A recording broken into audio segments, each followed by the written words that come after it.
আজকের ভিডিওটা অত্যন্ত গুরুত্বপূর্ণ। আজকের এই ভিডিওর মাধ্যমে আপনাদেরকে কয়েকটা গুরুত্বপূর্ণ ভিডিও ক্লিপ দেখাতে যাচ্ছি। পুরো ভিডিওটি কন্টিনিউ করেন, তাহলে এই ভিডিওর মাধ্যমে অনেক কিছু জানতে পারবেন।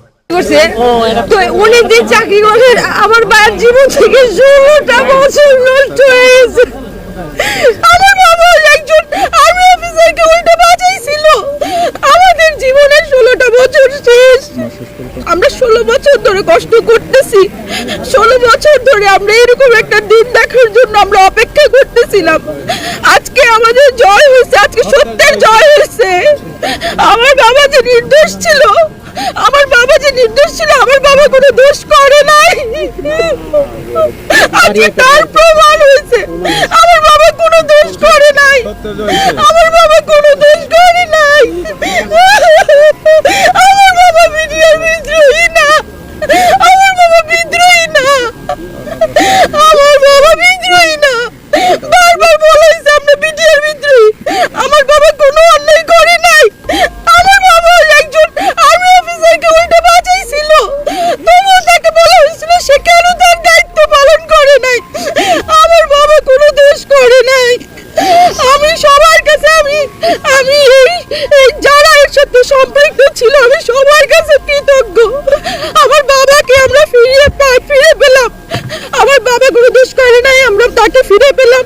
আমি কৃতজ্ঞ। আমি এই রায়ের জন্য অপেক্ষা করতেছিলাম যে এরকম একটা রায় হবে। সিল্কো সিল্ক এন্ড শাইন, যাতে আছে আর্গান অয়েল ও ওট প্রোটিনের গুডনেস, যা আপনার চুলকে রাখে হেলদি এন্ড শাইনিং। এরপরে বিদ্রোহীর তকমা আমাদের উঠে যাবে। এরকম একটা ইয়া চাই যে আমাদের বিদ্রোহী তকমা উঠে যাবে, এবং যারা এর সাথে জড়িত ছিল অবশ্যই তাদের বিচার চাই। সেই খুনিদের বিচার চাই, যাদের জন্য আমাদের জীবনের 16টা বছর শেষ হয়ে গেল। তাদের বিচার চাই। খুনি যারা ছিল তাদের বিচার চাই। আমরা চাই যারা জড়িত ছিল সে যাই হোক না কেন, তার বিচার হোক। তার বিচার হোক। আমি রাষ্ট্রের কাছে এটা আবেদন, তার বিচার হোক। তার জন্য আমার জীবনের 16টা বছর শেষ। আমাদের জীবনের 16টা বছর শেষ। আমাদের জীবনের 16টা বছর শেষ করে দিছে। আমার ভাই মাত্র 19 দিন চাকরি করছে। তো 19 দিন চাকরি করে আমার ভাইয়ের জীবন থেকে 16টা বছর নষ্ট হয়ে গেছে। হয়তো ওর জীবনে অনেক কিছু দিতে পারবো, কিন্তু এই 16টা বছর কখনোই দিতে পারবো না। আমার ভাই অপরাধ করেনি। আমরা বারবার বলেছি আমার ভাই এগুলা এই বিদ্রোহের সাথে আমার ভাই জড়িত ছিল না। আমরা বারবার বলেছি, কিন্তু আমাদের কোনো কথা শোনা হয়নি। আমরা বারবার বলেছি যে আমার ভাই এই কাজে ছিল না, আমার ভাই অসুস্থ ছিল। আমরা বারবার বলেছি, কিন্তু আমাদের কথা কেউ শুনে নাই। আমার ভাই মাত্র 19 দিন চাকরি করে একটা মানুষ কিভাবে অপরাধী হয় আমার জানা নাই। সেই 19 দিনের চাকরির জন্য আজ 16 বছর জেল খাটছে। এই 16 বছর হয়তো আমি জীবনে অনেক কিছু দিতে পারবো, কিন্তু আমার ভাইকে এই 16টা বছর আমি দিতে পারবো না। তবে আমরা যে অপরাধী নয়, এটা এখন সারা বিশ্বের মানুষ জানুক যে আমরা হত্যাকাণ্ডের সাথে জড়িত ছিলাম না। যারা এই হত্যাকাণ্ডের সাথে জড়িত আর যারা মূল হোতা, আমাদের যেই প্রধান উপদেষ্টা আছে সারা বিশ্ব সারা বাংলাদেশের জনগণের কাছে বলি যে যারা এই মুখোশের আড়ালে আছে তাদের প্রত্যেকের আইনের আওতায় এনে শাস্তি দেওয়া হোক, কঠিনতম কঠিন শাস্তি দেওয়া হোক।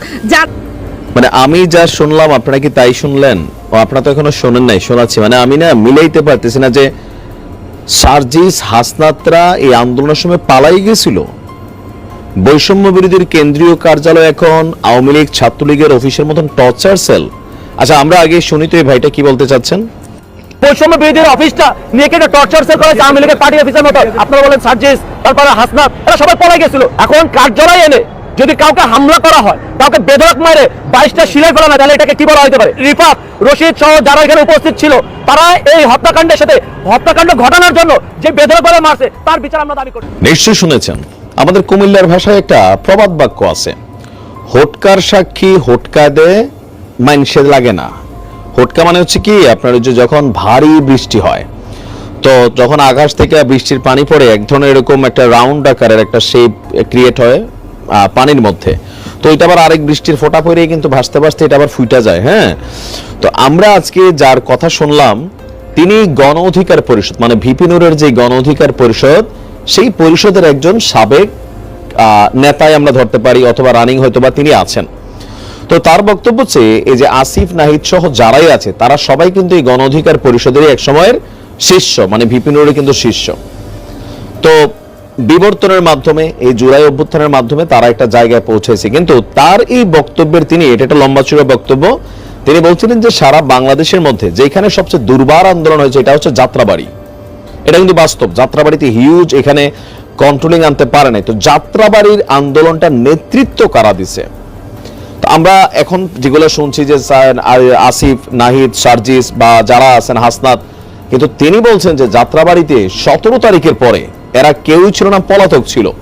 আন্দোলনটা নেতৃত্ব দিচ্ছে এখানে স্থানীয় কিছু মানুষ, বিশেষ করে যারা গণ অধিকার পরিষদের নেতারা আছেন তারা সেইখানের আন্দোলনটাকে চালিয়ে নিয়ে গিয়েছিলেন।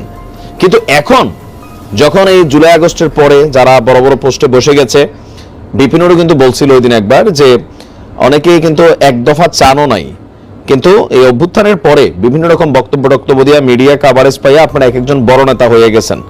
তো এই লোকের কথায় ঠিক একই কিন্তু কিছুটা আমরা শোর পাচ্ছি। এখন কেন তিনি নিজের রাজসাক্ষী হইয়া এই সকল তথ্য দিচ্ছেন? বলছেন যে বৈষম্য বিরোধী অফিসটা এখন টর্চার সেলে পরিণত হয়ে গেছে। এবার আসেন প্রেক্ষাপট। গেল 2 দিন আগে যাত্রাবাড়ির একটা শাখার সম্মত কমিটি নিয়ে আপনারা জানেন যে বৈষম্য বিরোধী কেন্দ্রীয় কার্যালয়ে একটা বৈঠকের জন্য আসছিল একটা টিম।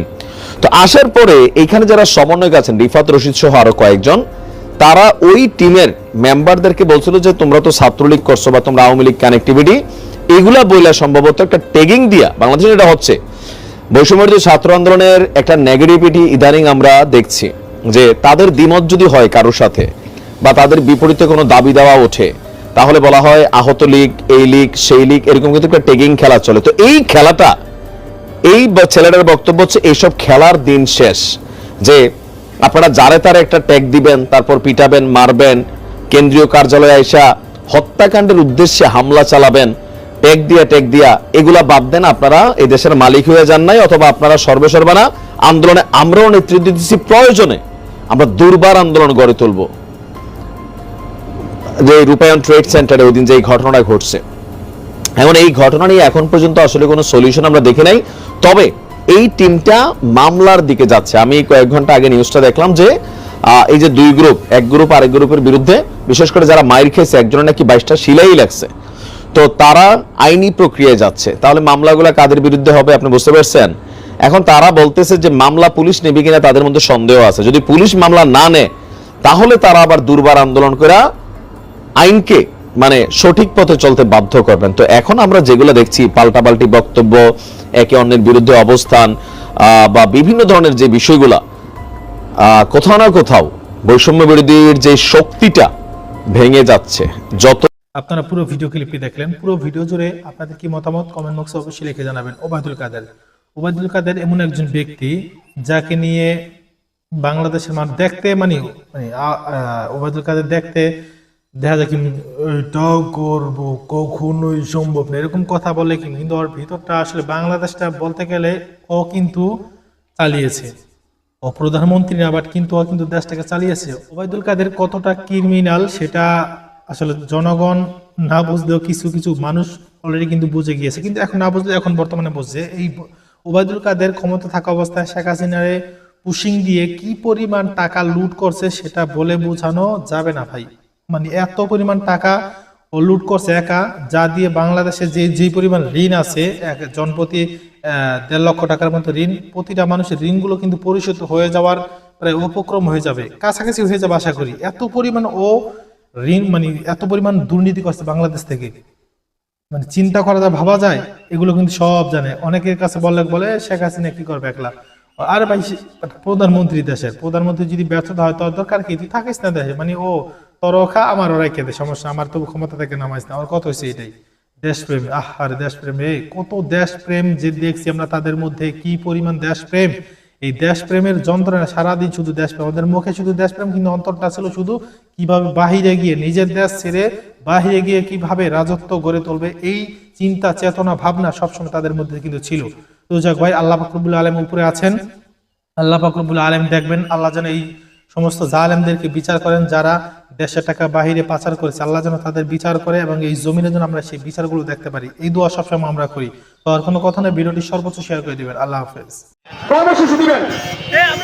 আমরা যারা আছি, আমরা এখানে যত বড় হই না কেন, আমার রক্ত আবু বকর রাদিয়াল্লাহু তাআলা রক্তের চেয়ে বেশি দামি নয়। আমার রক্ত ওসমানের রক্তের চেয়ে বেশি দামি নয়। আমার রক্ত আলীর চেয়ে বেশি দামি নয়। আম্বিয়া সালাম পর্যন্ত যদি রক্ত ঝরাইতে পারেন, দ্বীনের জন্য যদি তারা জমিনে রক্ত ঝরাইতে পারেন, আপনি আমি কে যে আমার রক্তের ভয় দেখাও তুমি? আমরা তো মেলার জন্য ঘর থেকে বের হই, আমরা ঘরে ফিরে যাওয়ার জন্য ঘর থেকে বের হই না। এই যে আগামীতে এই আন্দোলন চলবে না থামবে? আপনারা বলেন চলবে না থামবে? এই আন্দোলন যখন আমরা ঘর থেকে বের হয়েছি, আমরা এই আন্দোলন সাকসেস করে সব ঘরে ফেলবো। আমরা শুধু ওই নুন্নু পাগলা বেলা থামলে সন্তুষ্ট হবো না। আশেপাশে কালাই পাগলা এরকম যত পাগলা আছে সবগুলোতে পাগলা পাঠাইয়া তারপর চলে যাবো ইনশাআল্লাহ। পাবনা পাঠার যে ভাড়া লাগে আমরা দিব। আপনার পাগল পাবনা পাঠাই দেন, পাগল রাস্তায় থাকতে পারে না। সরকার কি বলছে?